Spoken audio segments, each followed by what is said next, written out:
Welcome to Processing Severance, the Aftershow podcast brought to you by the Hollywood Critics Association. I'm your host, Rasha Goel, joined by my amazing co-hosts, Jeff Ewing and Rick Hong. Bingo! All right, we have... Don't you love the excitement on our show here? Well, we have a great show planned for all of you, but if you haven't watched episode 3 yet, you may want to come back before watching our after show because we are going to be breaking down the show, may give away some spoilers, and really talk about the show. And if you don't want to know what's happened ahead of time, come back and revisit us. I just want to give a shout out to a couple of our viewers who've been sending in their comments, and we are reading, guys, aren't we, Rick? Yep. Jeff, right? Bring it our way. 100%. Yes, we do. We read through every single comment, so keep them coming. Let us know what you're thinking about. But I've got a couple that I'm going to share right now. Mooney Real saying, I hope the payoff is as good as the intrigue leading up to it. The entire show could be just mystery and intrigue, and I'd be happy. The best parts of it have happened before we started getting explanations. So... Yep, I think we have a lot more to fill in on that part there. TNLW saying, I love the first episode of Severance. It was chilling how many similarities I found to today's woke workplace. Oh, that's interesting. Yeah. Usually I'm asleep at work, so okay. You're asleep at work. Okay, well, there you go, Rick. Where most people present a fake version of themselves and measure every word to avoid repercussions and management's token attempts of recognition. Anthony Williamson saying, if the innies only think they're constantly at work, wouldn't they get burned out? Okay, so we're going to answer this question for you real quick. What do you guys think about that? Well, I think it's interesting because Mark does mention that he doesn't remember sleep, but that he feels the effects of sleep. So I guess if you have a very responsible outie that is great with self-care, you might really get lucky on that front. Anthony, great question. He did say it's like being put under for surgery. You remember counting down until you're under the next thing you know, you're being woken up again in the same hospital. Imagine that for the rest of your life. Pretty eerie, I would say. We do have another question though that I do want to address, and this is by Milton 1969 Abel. Good question. How did Petey smuggle the audio recording out? And we're talking about episode 1 and 2 still. We're reflecting on that before we go into episode 3. But how did he sneak it out? You know what they say in the show? They give you hints of like, well, we have this detection, we have that detection, but maybe they really don't. And so he just made an attempt to, I don't know, put it somewhere where, and they couldn't track it. Yeah. And he managed to, he found a loophole, and he like you said, like, you know what, I'm at least going to give this a shot, and he was able to get out.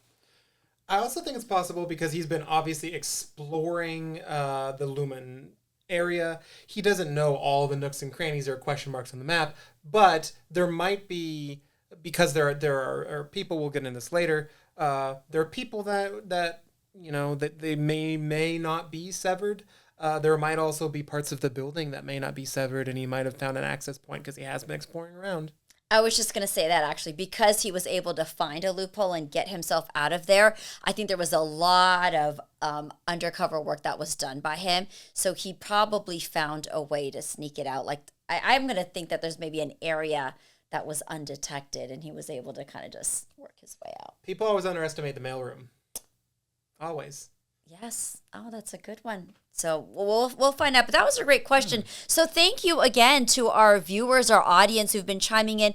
And hey, listen, we want to continue hearing from you. So if there's any questions you have or you want to break down something with us, let us know. And you can do this all by commenting, of course. And don't forget to like us. But if you want to email us, you can email us at shows@Hollywood Critics Association. That's with an S for critics. And make sure you put Severance in the subject so that we know that you are directing your questions or comments to us. All right, so let's break down episode 3. I'm just going to say a lot of crazy stuff went down in episode 3. I had to watch the episode 2 to 3 times. Let's just start off with how the show opened with Petey and Mark and them having this conversation. And I think, I don't know, Mark is really now, I feel like he's really starting to question his place. How did you guys feel about that conversation and him kind of trying to understand Petey a little bit more? Well, what I liked is like our last show, we were talking about how it was kind of left on a cliffhanger. We weren't sure if Petey actually lived in that bathroom or not. And we saw like that weird flash of him with his clothes and then him without his shirt on. So it's nice to see that Petey's alive. Yes. And it's nice to see that like there's that conversation between the two where Petey's giving a little bit more information and Mark is like listening, but he's still kind of resistant. Like he's still kind of saying like, no, but dude, I'm not going to do that. He's like, I don't want to be unsevered.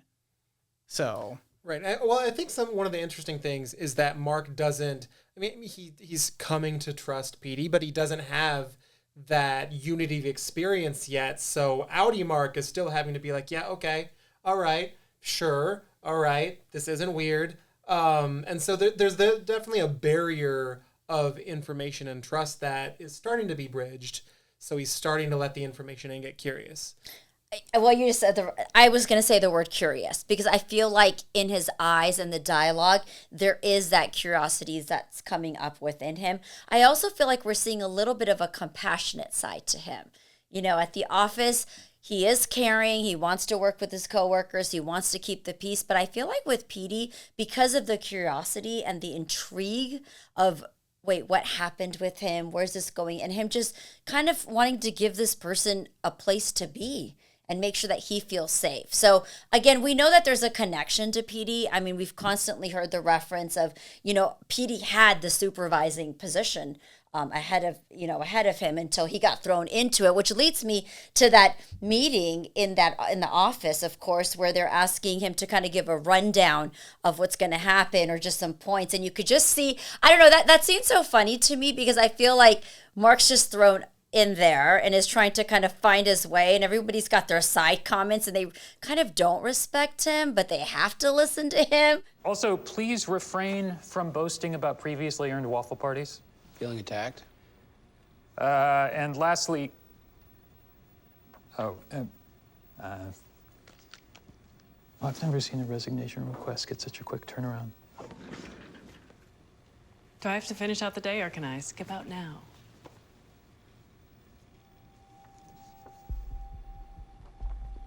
Lastly, Helly's resignation request was denied. Yeah, no, that can't be right. My Audi wouldn't do that. What was that scene like for you guys when you were watching it? I remember my first thought was with Milchick following around with the old-timey camera and taking classic photos, and it definitely I remember thinking, this is a fairly modern office. Why are they using cameras from the 1970s? And it just set this odd tone, and Mark feels so out of place that he's definitely not comfortable in being department head and being forced into that position of responsibility. And from the things they have him read to everyone, it seems like there are definitely issues that he doesn't think are relevant, and they still appear relevant to the department. Yeah. And what I liked about it was because Curious, since he called in sick, I wanted to see, and it's like the Audi person called in sick. So like, how does that affect when you go back to the office? It's like they kind of address it really quick, but to like everybody there, like acknowledge like, hey, you were out sick yesterday, or at least your Audi was out sick.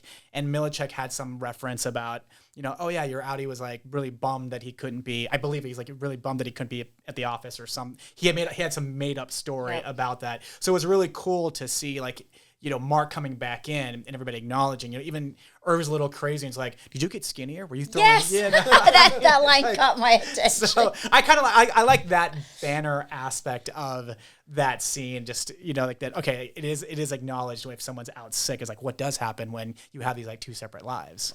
And any person wasn't supposedly sick. It's interesting. Yeah, because I'm wondering like what their thought process is and what's really going on behind it. But so here too, in this scene, we really see the beginning of a meltdown for Helly. She finds out that her resignation was not accepted, and that's not possible. And we see her storming out, and it really, I think, creates this chaotic environment for everyone because I don't think they've experienced someone in this kind of a way before. It seems like everybody, I mean, we don't know the backstories, so that's just my assumption, but they're kind of taken aback by how she's acting. Yeah, because she wonders why, she says my Audi wouldn't do that. She wonders what possibly could have happened. And one other thing I also think is interesting is a little before that is when she's mentioning when Mark finally re-enters the office and she's talking to him about that she put in her request before we found out it was denied. She mentions that, she did the little number game thing that is their job, but that the numbers actually were scary. And I thought they're definitely playing mind games there, because I thought it was so interesting that they were described as scary number combinations by Mark when he was training her. And that didn't make any sense, but apparently it's true for some odd reason. So there's something going on there that makes her inherently uncomfortable being in Lumen. Well, I think in episode 3, too, we do start seeing or getting the feeling that this seems like a little cult that's happening. And we're going to get more into that because we see more of Lumen and its founders. But I'm getting a very cultish feeling. Again, we saw Mrs. Selvig going into Mark's home, which also poses a bunch of questions. Rick, we were talking about that earlier. So I don't feel like she's really, what did you think of that? Like, I don't feel like she doesn't have an Indian Audi. Right, she's just the one person, and it kind of solves like that question that we kind of brought up last episode. Who, if you guys are watching, that's what we talked about. So, but the last episode of where we weren't 100% sure. Like I was pretty confident that she's the creepy, like overseeing this experiment that's happening, but still we weren't 100% sure if does she have an Innie, does she have an Audi, and she's just the one person overseeing Mark and breaking exactly, like now she's like become an even more crazy creeper from just like looking, out the window of her own place. Now she's breaking and entering and stealing. But I think because she had a hint that Petey was there. Now we found out through the episode 2 that they are still looking for Petey. He's not really completely free from this system. So that makes you again question the whole cult and the way that this organization is run. Right. And I remember thinking two things when she was, walking around his place and she broke in. One, she makes a reference to the brother-in-law's 5 books or whatever. So they've been stealing his mail and packages and controlling his stuff and invading his company property housing for a long time. And I also wonder, because we're not totally privy at this point to how long he's been living next to Miss Selvig, but it's been a while before the series, at least long enough for them to have a bit of rapport. And so I kind of wonder why Mark, because he wasn't initially the head of the department. He wasn't necessarily being groomed. Things happened that put him in that position. So what's so important about Mark that causes that level of surveillance for her to live next door to him rather than all the other employees in the company housing? And they also talked about it that, when Petey and Mark are together, Mark tells him, it's like, like this neighborhood really didn't get filled up. So it's just kind of like him and Mrs. Mrs. Selvig. Which is odd. Yeah. So like Jeff, your questions are legit of like the timeline, like of when, who moved in, where and when, was it her first? Was it him? Is that chance? Is it, like you said, is it corporate housing? So you decided I think it was Mark, and then she was placed there to watch over him. Sure. But but that's like crazy to think that he just picks this like house and then there's no other neighbors that were there before either. Right.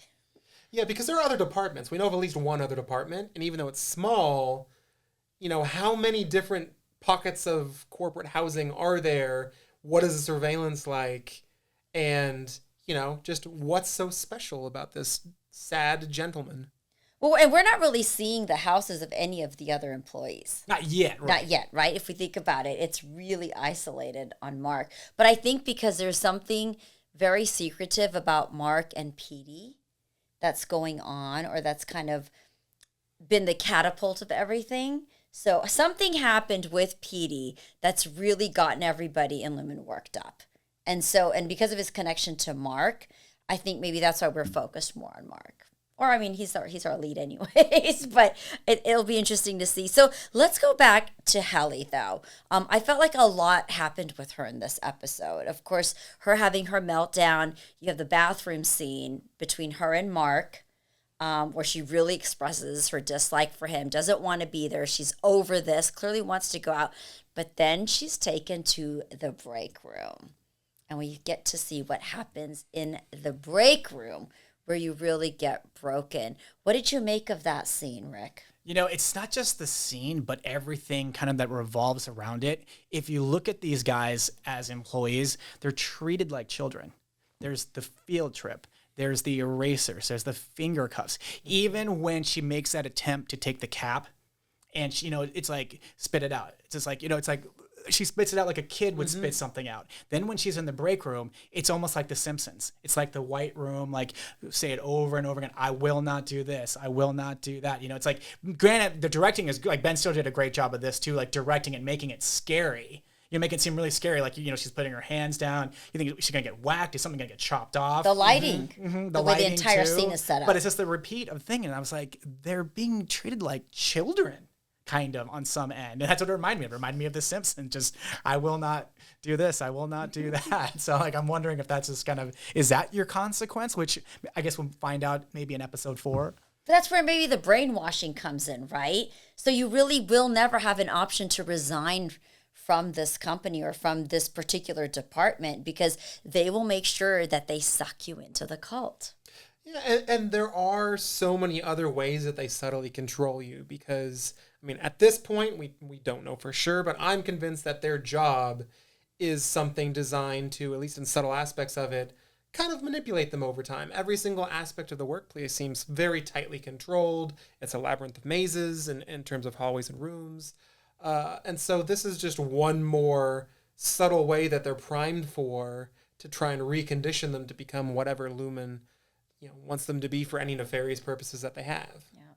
Well, and adding to that, if we talk about brainwashing them, well, they go on this wonderful little field trip, especially want to take Helly to this field trip to get her more integrated into the system, which turns out to be a little bit of a disaster. But I think the comedy and the timing with the characters during this field trip is hilarious. Like the comments with some of the statues, the figures that are there, just the entire setup of what Egan's room looked like before. I think a lot of different nuggets were dropped in that field trip. And you start really seeing, people like Irving, his loyalty to the company, where you really see that this gentleman is so integrated. Like, he just feels this is the way of life. There's no questioning it. And then you still see Helly kind of really wondering what is going on, thinking maybe this is a company full of dentists. I don't know. I really enjoyed a couple of the moments in there. I think what stood out to me was the sign on the bed, do not lie down here or do not sleep here or something. I'm like, whoa, this is really eerie. Must have been a problem at some point. Right? Yeah. Like, who puts a signage up like that? What I love about this scenario is it's kind of true, though. It's like Irving this is one of the few times that I would agree with a guy like Irving, because if you do the metaphor of companies and culture really, really, really matters. And I like that conversation between Irving and Mark, kind of saying like she needs more of a purpose than just her daily work. Like maybe we need to inspire her. And that's why he's like, let's go here so she can feel like, other than just like, what's my daily job, but to understand like, this is why this is important, or this is why I'm loyal to this company, or to like whatever it is I do every single day. And so like, I like that kind of just that aspect of introducing this, because this whole thing is about kind of, although it's like weird, fantastical, there's like science fiction, maybe a little bit of horror. It's also just about, how we look at our work lives and our real lives. Yeah, and I do think it's also interesting too, because even though it's very cultish in terms of how they picture the Egan family over the years, there's a lot speaking to legacy and these bigger picture important company culture aspects that they really want to indoctrinate the workers for. And I'm going to use the term indoctrinate because that's obviously what they're doing. Even when you first get in the door of the Perpetuity wing, they have quotes from the founder. What is it? History lives in us whether we learn or not, and remembered man does not decay. So they want to be remembered, and they want the lineage of the Egans, which goes back to the late 1800s. Starts with Kier in 1841. There we go. Thank you. That lineage is very important to them, but also, despite really literally manipulating their employees' memories, they really want you to not, remember anything outside being part of the Lumen family, and they want you to kind of valorize the Lumen, the leaders for time immemorium. What also stood out to me, I was just listening to both of you, taking everything in, is that I actually was also looking at the aesthetics of the scene, looking at the colors that were used, looking at the way they kind of moved through each of the scenes. And what stood out to me is I felt for the first time from the other episodes, like we've been seeing these white walls, the green dry carpet, even the wardrobe of each individual, right? Just very dry and plain. But what's interesting is when they were moving into the bedroom, for the first time, I felt like there was a little bit more light and it was a little bit brighter. But then once again, when we started getting inside, that dull monotony, the cave type of thing. So that was really interesting to me too, because it's like we're going to keep you kind of in this jail cell. That's what it reminded me of. And Egan is the light. They even have that.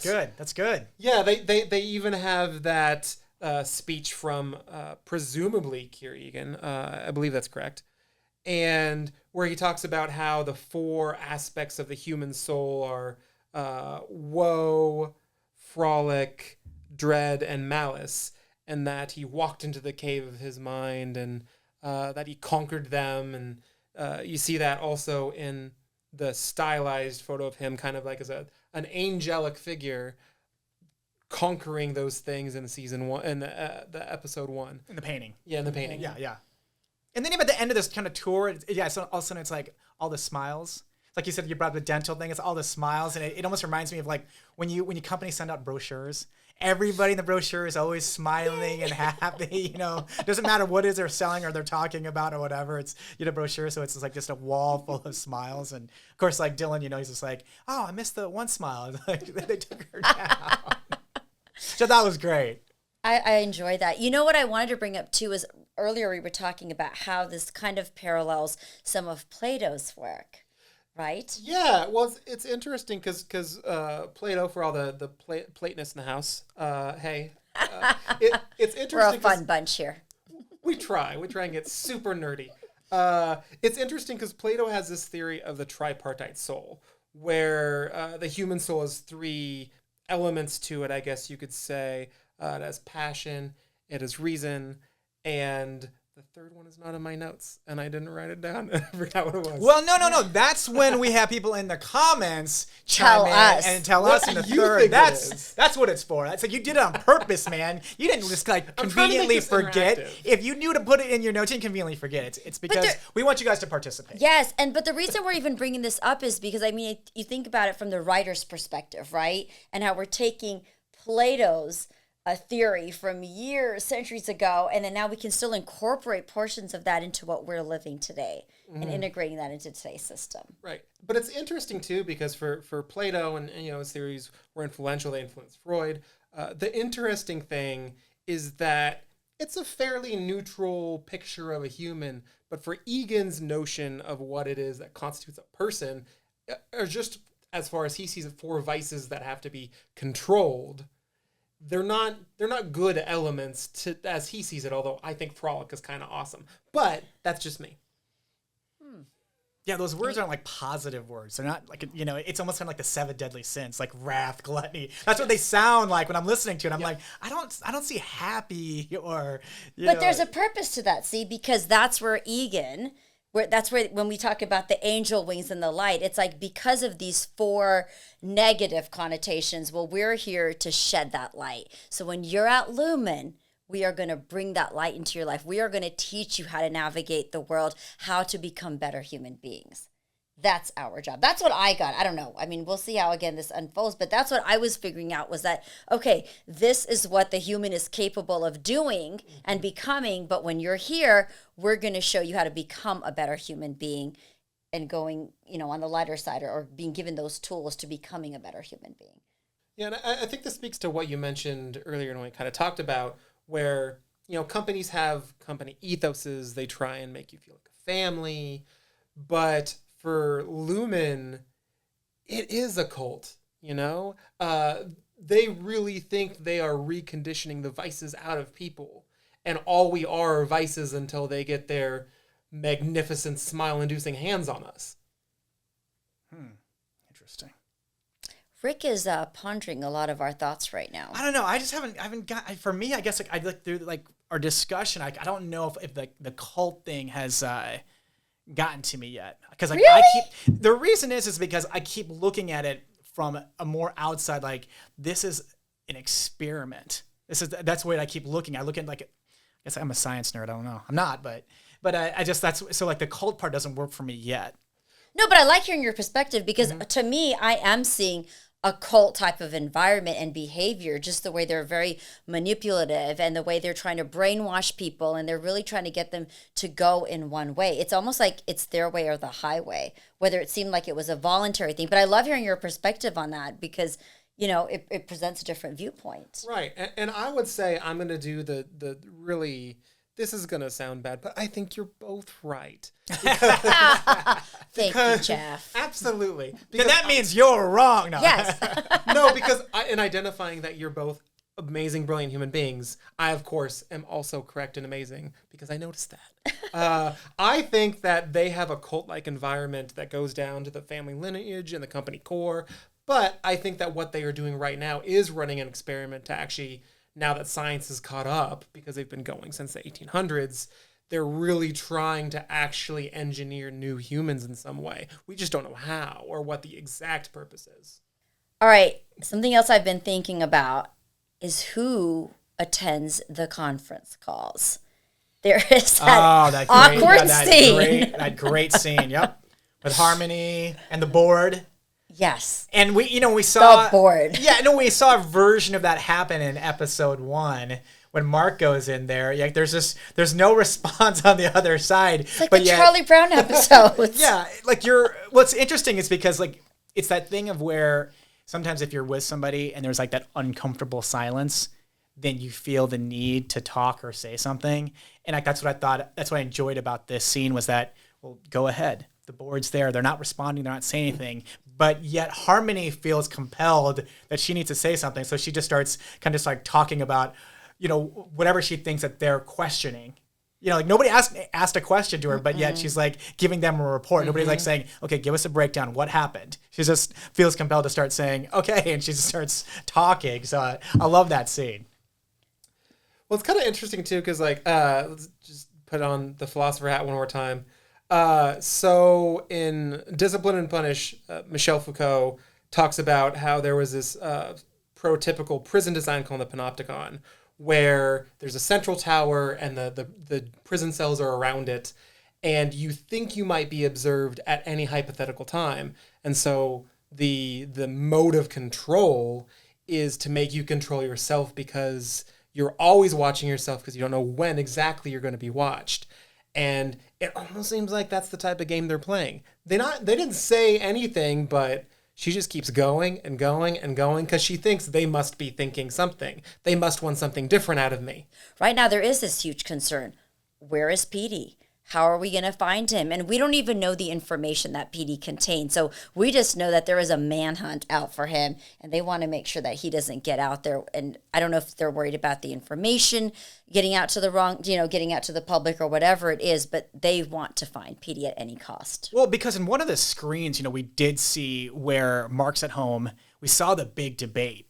The big debate about people that do the severance thing or whatever. So obviously, if anything, a guy like that getting out, it's bad PR. Yeah. Bad PR for Lumen. So it makes sense to be looking for this guy. Right. And you also, they don't know the extent to which he's mapped out and explored the area. They might have some inkling that he has, but they're definitely, like you're saying, in the dark as to what information he has, what he knows, where he's been, and who he's talked to.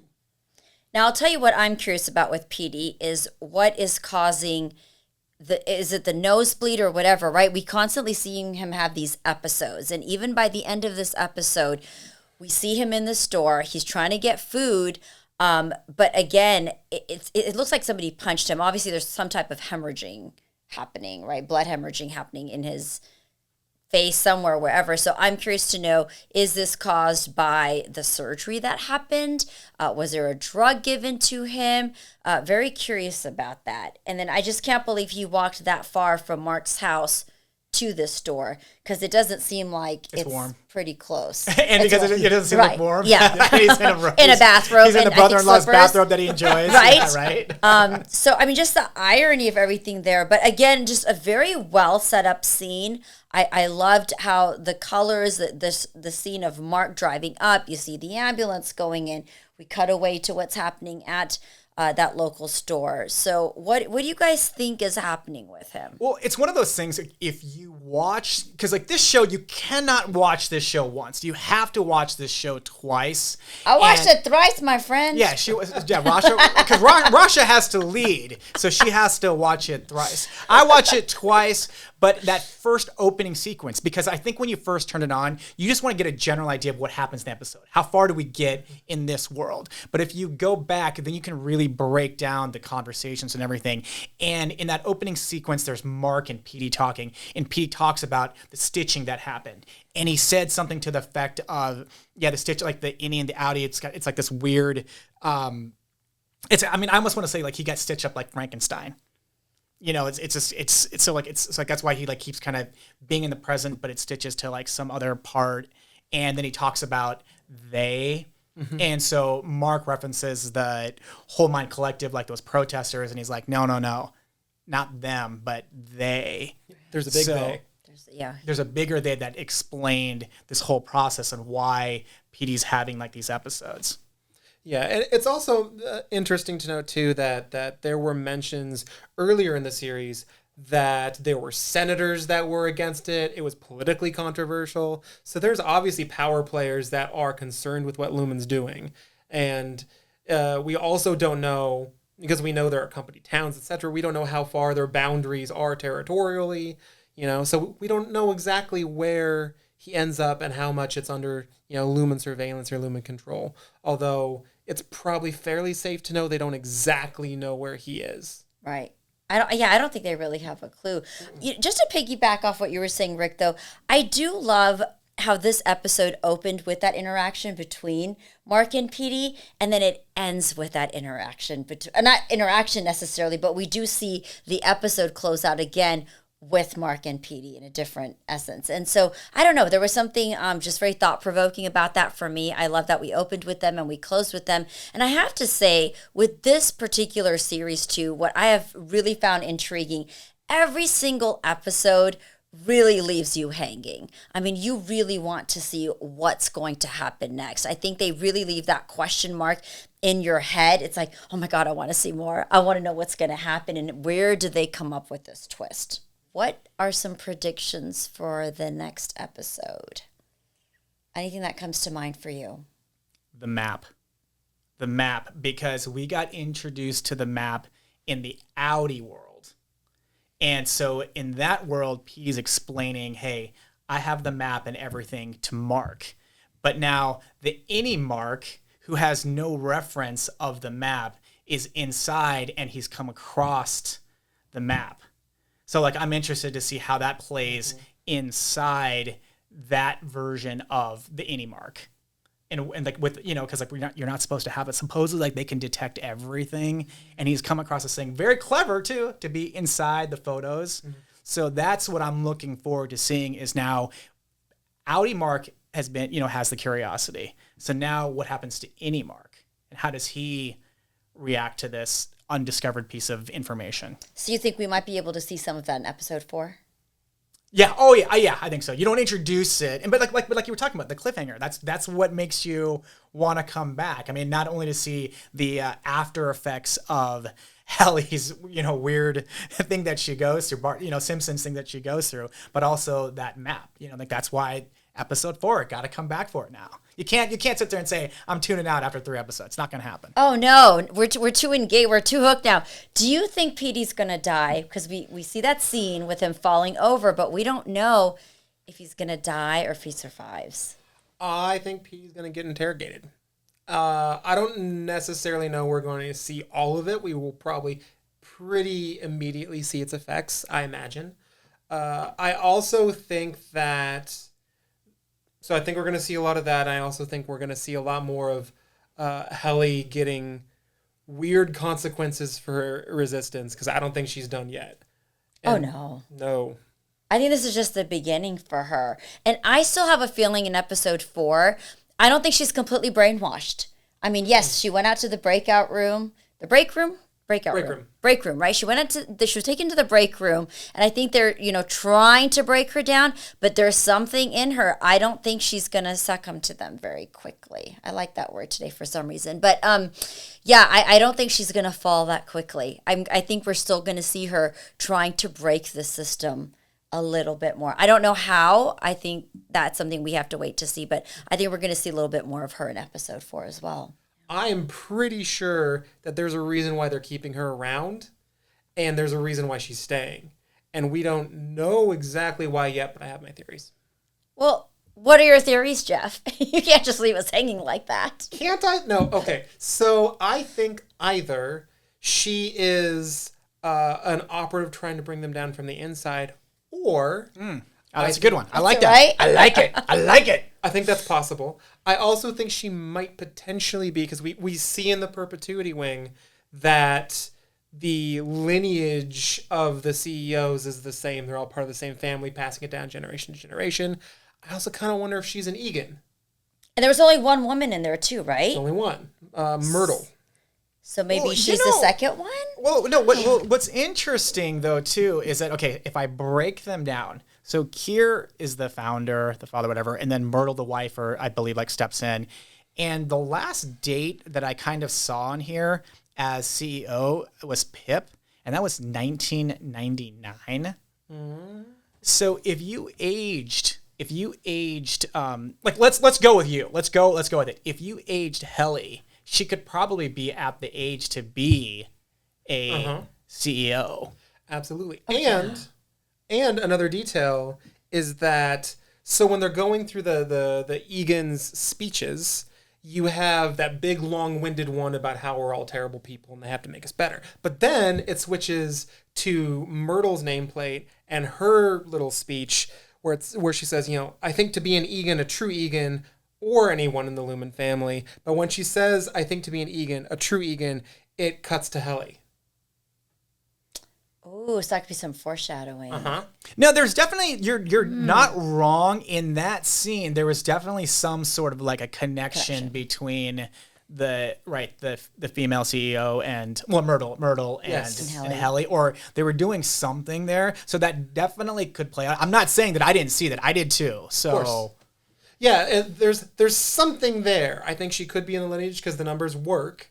But we'll have to find out in future episodes. We'll have to see if your theories are right. Anything else before we head out of here today? No, the other thing that they kind of just like crashed into was the hierarchy.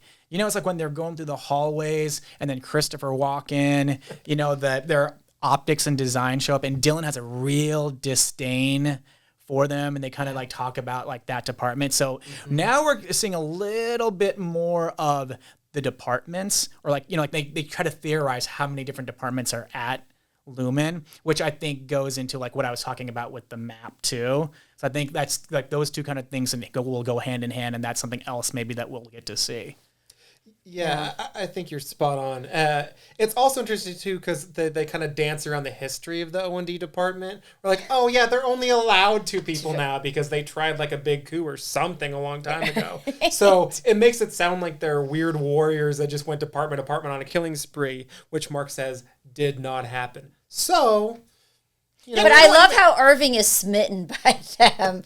I mean, he sees no wrong with anything in that department or with that team, and he's just in awe, complete awe. But then he's in awe with the company, too. I think he's one of the most loyal people right now from this team of people that really just supports what's happening, and he believes it's the best thing that's happening and that everybody needs to respect the foundation and where they're working.